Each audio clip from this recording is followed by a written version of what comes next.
Girl, that is literally why I'm doing this because Look, I girl, needed other mothers' advice, and I'm like, I can't keep staying in this position. So I'm gonna start just reaching out to moms and have them share their experience so that I don't feel alone. At what point do you think it's unhealthy for a mom to not have a support system? Did you ever have a point where you're like, yeah, I need somebody here right now? honestly, it depends on like their mental state, honestly.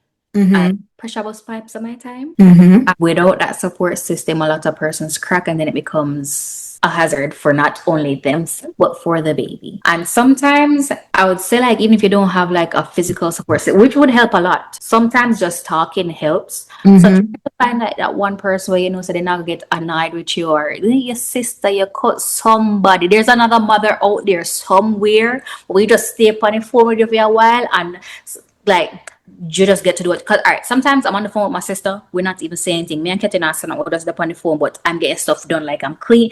Just step on the phone and not say nothing. Mm-hmm. Yeah, sometimes it's just the company you need, man.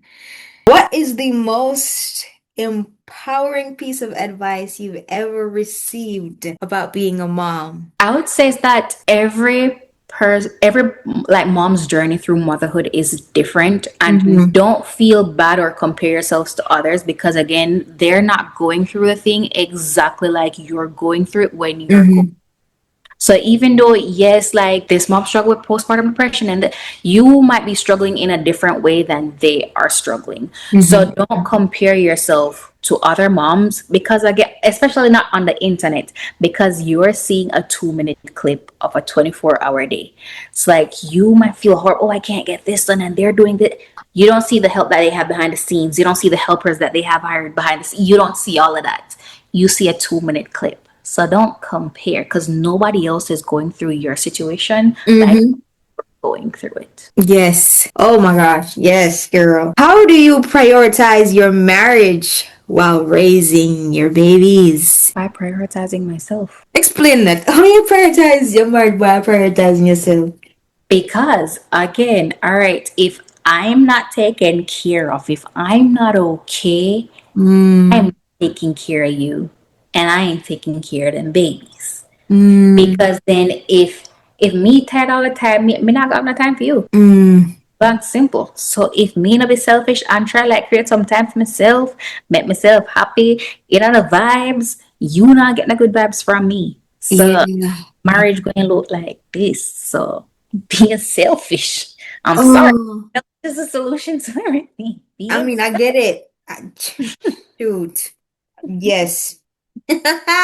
Is there ever a point where, like, in your maternity phase, where you think I know he don't think I'm sexy right now. honestly, I would say the immediate like postpartum period when I'm just like I didn't even recognize myself and I was like, yo, I don't look good.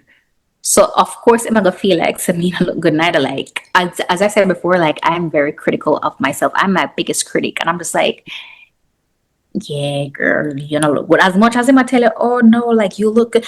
Hmm, hmm. How do you maintain meaningful friendships when you're going through busy seasons of mommy? Honestly, if I could feel when I'm becoming like overwhelmed, I feel the build up. So like I do my check-ins prior to and like I'm like, all right, cool. My man Kathy, for example, or Shade. I'm like, all right, cool. I'm not gonna talk to you in like a week and a half, 2 week and like I'm honestly like being honest. I was like, yeah, like I could feel myself being overwhelmed. I could feel it coming on. So earwax. Mm. Yeah. So like I kind of pre-warn the people in my life. I do. And Mm-hmm. for me, sometimes like just the checking in of like, all right, hey, you good? Even if Mm-hmm. when I like respond to like immediately, I still follow up. You know, Mm-hmm. like Yeah. take me a week and a half, 2 weeks. Mm-hmm. I still like follow up, follow through. Like, hey, like I know like you called me like 3 days ago and I'm just not returning the call, but I am returning the call because you can't expect people to show up for you and you're not show up for them either. But So do you like think you think people need to understand though that I'm a mom now. I can't have the time to be calling everybody all the time. honestly, if them not understand, so be it. Like I'm blessed enough to have people in my life that do understand, but if them not Mm-hmm. understanding, I guess you're not meant to be in this portion or this season of my life, and I have to be content with that. Yeah. I Yeah. have other things to like worry about, honestly. So I'm not going to be here stressing about, hey, you're not gonna talk to me because me never enough time. Did you have any friends that weren't supportive of you during this season and you were busy and you had to be like, all right, push back, relax? I wouldn't say so. I don't think so. Yes, because all your friends are girls, girls. Come Like, on now. I can't think of one. I can't think of one. And shoot, I bet all your friends were excited you even had a kid in the first place. Honestly, most of them never know until after I had a kid. You think there's health in that, in keeping that a secret? Like, It was healthy for me because I knew how like aggressive I became, or how like I was irritable. So like if person said things to me like even if they don't mean it no way, like mm-hmm. sometimes I have like the hormones being hormonal. So I'm just like, all right, you know what? For me not to go off on people for dumb questions or dumb stuff, like let me reel it in, protect my peace so that I could protect like friendships or protect like other. Because I'm just like, I knew how irritated I was. I'm gonna have time for that. So yeah, it worked out for me. Are there any failures or mistakes that you've had to step back and be like, no, I'm not doing that. At least not with my children. I'm gonna leave that. I'm gonna leave that behind. Honestly, it's not necessarily like fails or mistakes that I made, but it was just like certain things, especially from like a cultural aspect that I was like, I'm not like pushing or forcing on my kids. Mm-hmm. So for anybody that's watching that doesn't know, like my husband is African. There are a lot of like mean African aunties and uncles out there.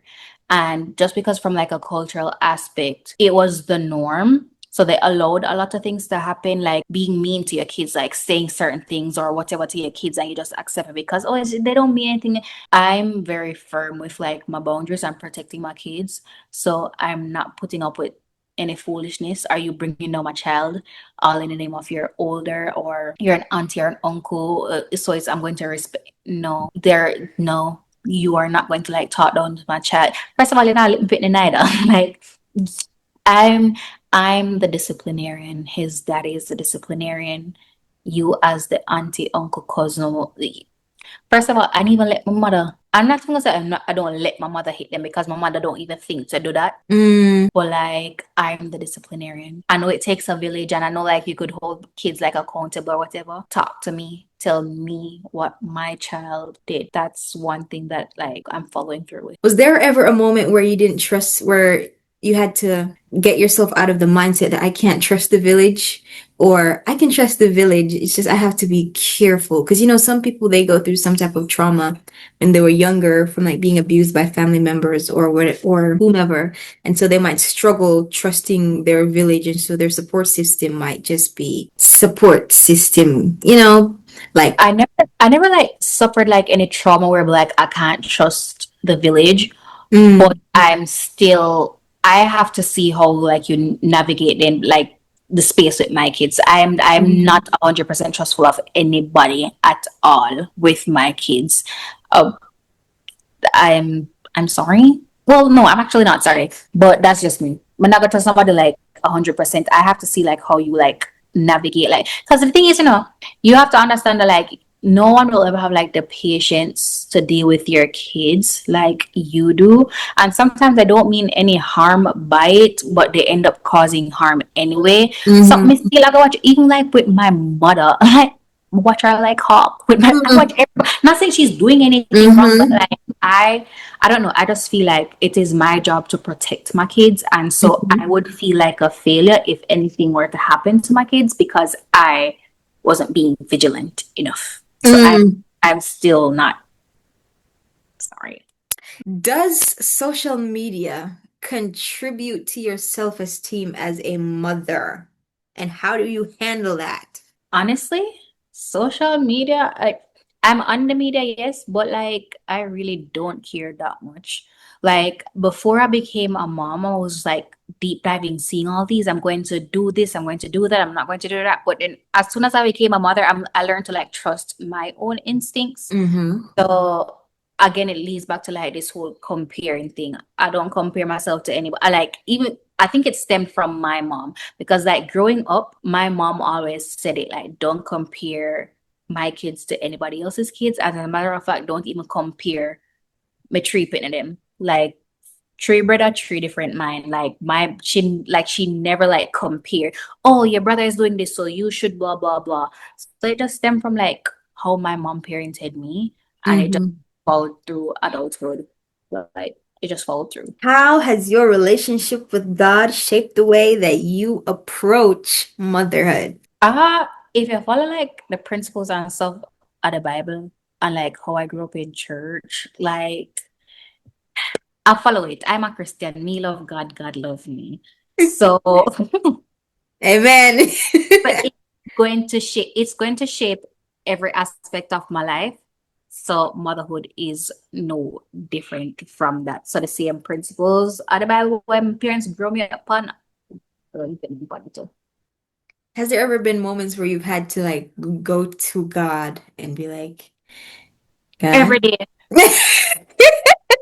Every day. 'Cause I think one of like my biggest prayers entering motherhood Mm-hmm. is for patience, because I am not a very patient person.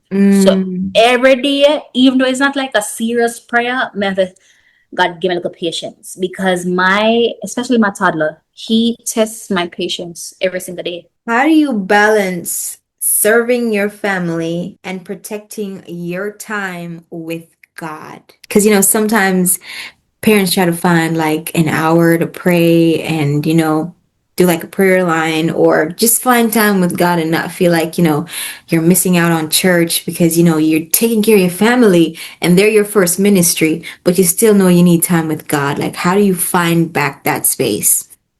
Honestly, I don't think I'm doing the best job at that right now. I've recently started going back to church, Mm-hmm. and so I don't go to church with the kiddos just yet. I go to church by myself.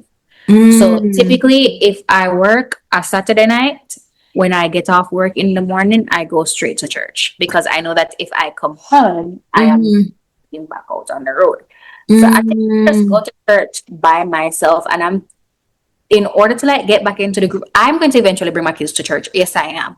Mm-hmm. But I have to learn how to navigate that space, that environment by myself first, because again, I don't want to go to church like for the sermon and anything, but spend the entire time focusing on my toddler running around or my toddler Mm-hmm. like, so, because it would, what would be the purpose of going to church? Like just to say God church sick. So as Mm-hmm. of right now, Mm-hmm. I just me go, me left them with them father, but eventually I'm going to start like slowly weaning them into the like routine of like going to church. Whereas for now, Mm-hmm. got church almost every Sunday, not every Sunday, but almost every Sunday by myself. Do you ever feel like you're missing out because of your kids? Honestly, I don't feel like I'm missing out on anything, because then if I need to go somewhere or I need to do something, I can always like lean on my support system and get up and go. But like also, I live life before I had kids.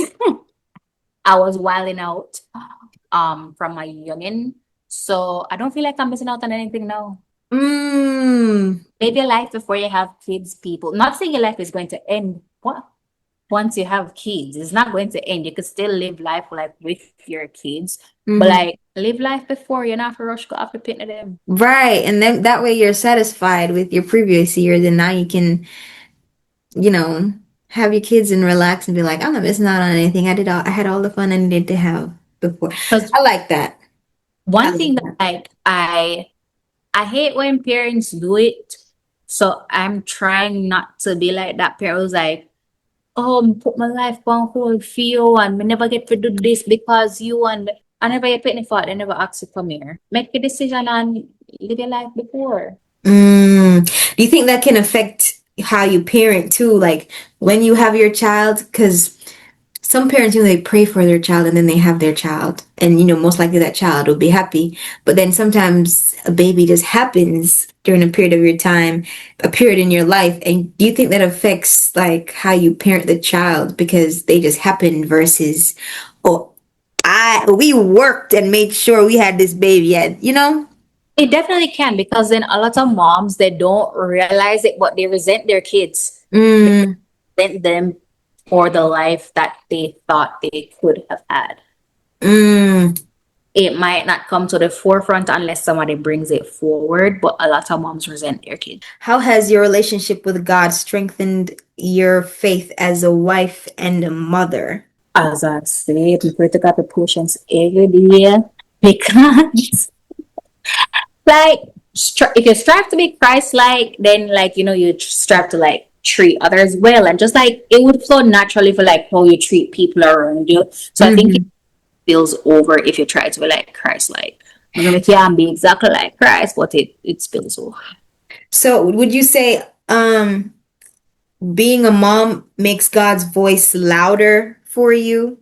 Like you can hear him louder as a mom. For example, like I'll be doing Can stuff you with Tabari. Huh? hear me saying, but not gonna lie. But it's We're gonna, by the end of this year, that's gonna change. We're gonna do better. yeah. So, this is a question that's quite dear to my heart.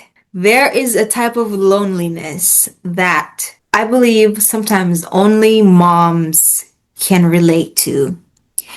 And it's different from, being out with friends and feeling alone. It's, I have a husband and I have healthy children. I'm healthy, I'm okay. But what is this feeling of being alone that I'm encountering? And how do I not seep into that, experience it, and not like end up shutting myself off? Honestly, I don't think I've like mastered how to like navigate that space either, because I've just come to the realization that like dads will never fully understand Mm, like you being a mother. They will not, because again, their body didn't change. But yes, they're active, they're present, they're doing what they're supposed to do, but they will never understand being a mother because they'll never be a mother. So just I had to just like reel myself in. I'm like acknowledge that, like, I think it became a lot easier once I acknowledged that they will never understand mm-hmm, a mother's. You can't explain yourself away, but mm-hmm, again, they're not feeling what you're feeling. Their body didn't go through the changes, their brain didn't go through the changes. So like I had to just learn to like communicate in a mm-hmm, like healthy manner, like, all right, these are my needs, these are what I want, and this is how you could help me navigate the space. But like it's just like being open, being honest. We're like, all right, cool, yeah, well, this and like you did this or you said this, or just finding a healthy way to communicate that. mm-hmm, But I don't feel like that little loneliness of being a mother will ever like go away. That's just like mm-hmm, right now, just accepting that it will never go away. Because mm-hmm, again, all right, think about it, right? Like when I'm home, I've had this conversation with Gloria before. It's like when you're home, it's like I could switch my brain off because like I know you got the babies, and if they're like sleeping, if like they're sleeping and they wake up or whatever, you're gonna like hear them. Like it's just mm-hmm, innate. You're going to hear them. So it's like he could deep sleep. Because sometimes I used to get irritated, and I was just like, bro, like you don't hear them crying. But then he like explained that like if you're not home with us, it's different. Like I know I have to like turn that part of my brain on. But like if you're home, mm-hmm, I feel that they're safe, you're safe, and so that like you got this. So like I'm mm-hmm, like honestly music, and I'm like, you don't hear them, like you don't hear them about. But then like he's like, honestly, I kind of turned my brain off. And then I realized so like it's just like how all right, with certain bills or some like I turned my brain off because I'm not worried about them. It's like you got it, you good.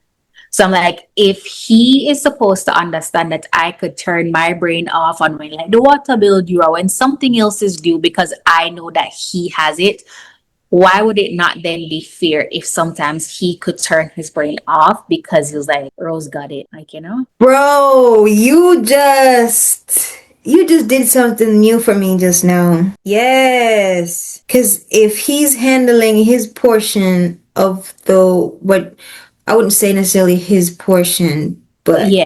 but he's more attentive to things that you're not attentive to. So it balances out in a weird way. You know what I mean? Girl, yes, you just cleared up some stuff for me. Yeah. Because I just get annoyed. Like, you can't just say, I'm like, oh, wait, cool. Like, I know, like, just dial back and, like, being honest with myself. Like, when last I take out the trash? So, Mm. like, I was like, oh, damn, Ro, like, you don't have to take out the trash, Ro. You don't have to mow the lawn. You don't have to pay it. You don't have to do this because he's got it. You turn your brain off when it comes on to certain things.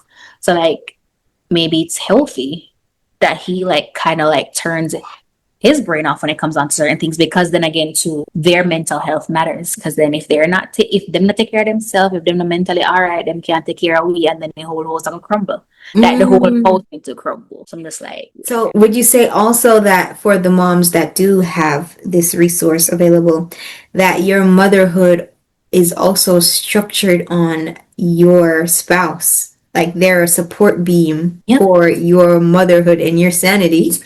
definitely, definitely, 100%. Because that's why, and again, man lie, man wicked, man, like, don't trust man. But like, that's why I say, like, choosing a good partner is so crucial. And again, I get it, man lie, man wicked, man evil, don't trust man, because y'all could be good before and then them just switch on you like there is nothing. But like, choosing a good partner, it ensures that, like, the household flows smoothly. Like, not saying Mm. there aren't phenomenal single moms out there, because there are some single moms who are killing it, okay? Killing it. But again, if there is a man in the life, it kind of make things flow a little easier. Little? Zen, man, a lot easier. Yeah. All right. What advice do you have for mothers entering motherhood? You will learn with time. Honestly, Mhm. trust your instincts. Don't be so hard on yourself.